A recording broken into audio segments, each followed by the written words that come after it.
Hi, and welcome to the Miss Joseph channel. I just want to say thank you to anybody who's watched my previous videos. If you're here for the first time, welcome. And especially to those who decide to subscribe. I have 14 subscribers, and that's a big deal to me. It's very encouraging. Anyone who personally knows me, I am an introvert. I don't really say much. So to be able to create content on YouTube and to actually post it, it's a big step for me out of my comfort zone. So I thank you for the encouragement. Okay, so now the topic of this video is things that I've done to facilitate the language development for my son, who is now 2.5 years old. And initially, I was just gonna talk about things that I've done with him since he was like 2. Well, the past 6 months, really. But I kind of started thinking, like, realistically, it's not the truth, because honestly, language development begins way earlier than toddlerhood. It begins at birth, at infancy. So I wanted to just take a step back and actually discuss developmental milestones and how it actually influences language development. So a quick disclaimer, this is not my discipline, okay? So it's just information that I have, that I've learned, that I'm just sharing with you. I'm a mom who's just sharing her experiences. Also, milestones are just things that kids can do, or most kids can do at that certain age. So we all know kids are unique and they develop at their own pace. Some kids do things earlier, and some kids do things later on. And that range is just some kind of thing for you to just mark against, like a little benchmark, just to see where the child falls. Okay, moving forward, let's talk about the 2-month milestone. So kids at this age, you know what? Let me back up a little bit. So the milestones fall into certain categories. So you can have your social and emotional.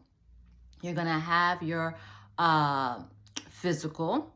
You're going to have your cognitive, so how the child is able to problem solve.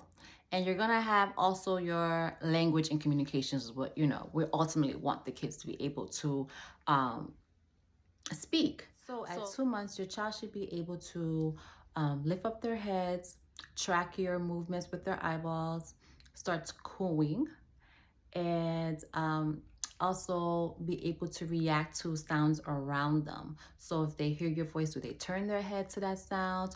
If there's something startles them, do they actually, shake? Do you just paying attention to your child's ability to hear? At 2 months as well, the child should be able to give you a smile. I know most kids, they smile before that. Practitioners love to say that it's gas, but nonetheless, by 2 months, the child should be able to give you an authentic smile. All right. 4-month-old, typically they enjoy spending time with your caregiver. You can play your games. They enjoy spending that time, so you get good bonding time with your 4-month-old. They also are able to, or start to, mimic your facial expressions. They can also start, or already have been doing, reaching for things with their hands, and some of them may be even rolling over by 4 months. Language-wise, a developmental milestone at 4 months is the child is babbling. And the babbling is different from the cooing, in which the babble is actually making sounds of the consonants. So it's like, buh, like things like that, duh, duh. So be on the lookout for that. A typical 6-month-old knows how to roll over on both sides, either side. They know how to do it. They also enjoy looking at themselves in the mirror, so they enjoy their reflection.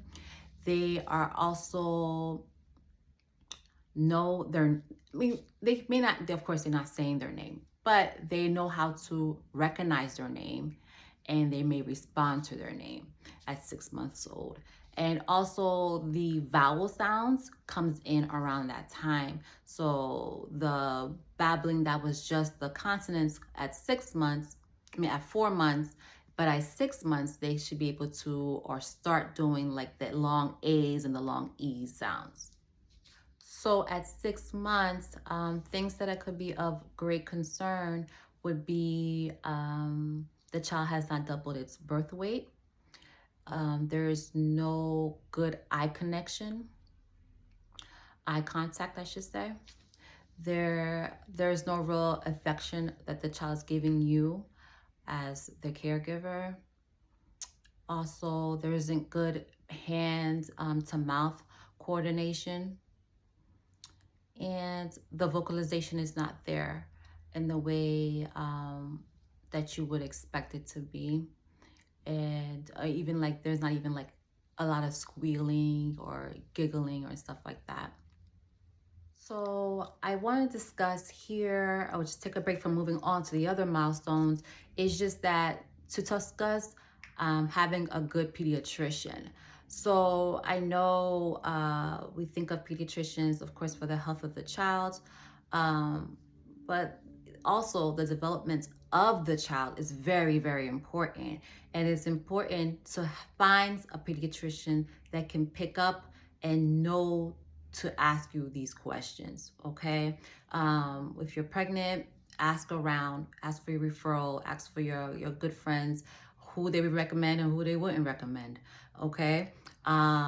Because during the well visits, this is the time in which the pediatrician should be asking questions because you know the child the most, right? And you spend the most of the time. So having the visit for a few minutes, the doctor can pick up and ask questions, yes, but you need to fill in the gap because you have the length of time of absorbing the child. Some parents are very good at absorbing their kids and being objective, and while others it's harder. But just if you can just get into the habit of just taking down the data. Okay, I know I had some kind of knowledge of like which ones to look out for in milestones, but some of them I actually had to be reminded or just to be taught. So a good one is if you have those apps for you, sometimes they even they're from when you're pregnant and then they roll over when you give birth, and they'll just say, oh, your child is X amount of months old, you should be looking out for this. That's great. Also, if you are a person who likes to have paper and pen, their CDC has checklists that you can just print out for each month, and you just check it off as time goes on, as the months progress. Then you can bring it to the well visit to say, hey, this is the stuff that I've noticed. Because sometimes it's even if you were doing it, and it's hard to come to mind sometimes during the visit. But if you already have something, all you gotta do is remember is just to bring it with you. If you have it in the app, bring the phone with you and pull it up in the app. If you have your paperwork, just bring it and put it in a diaper bag and go with it to the well visit.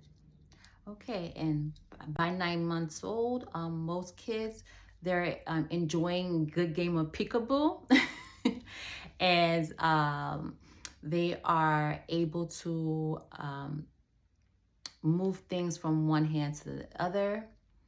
They are also able to sit up on their own. Some may be even crawling. I've heard some kids even walking, but most kids by then they're sitting up on their own and they are crawling. Also, they are using their finger to point at things. The finger pointing is very important. So please note when your child is actually pointing at things. And they are using their pinceographs, and some of them, the object permanence may have, they're able to know that just because you covered something like one of their toys, that the toy is actually still there. All you have to do is remove it, remove the covering, and put the toy. So they'll know to continue looking for the toy. Okay, we have a 1-year-old. So at 1 year old, some kids are walking already. They are able to wave. They are able to understand simple requests. They are saying simple words. And they are able to help you when you get in, they know the routine of you getting them dressed. They're able to, like, put their arms up when they need to, because they already recognize the routine. Also, they get into this space where they like to put things in and pull things out.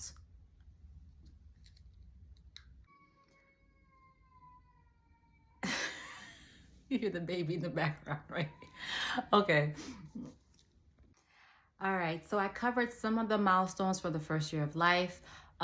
Things to note are if the child is not necessarily hitting those milestones. Like I said, those are things to mention to the pediatrician. And also if the child has hit a milestone and then there's a regression that hasn't resolved itself, that's worth mentioning as well. So in terms of my son and the things that I did to help him with his language, I don't know if you've seen my first video. I did make mention to this. Actually, I'm just thinking of it. So around 20 months, my son went to daycare, and that's when, like, he was basically interacting with other kids his age.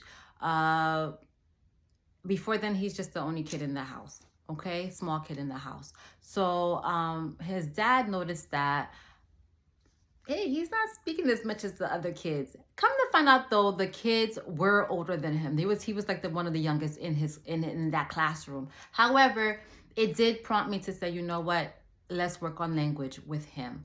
And so that's what I did. So those videos that is coming up or will be focusing on that, those interventions that I did.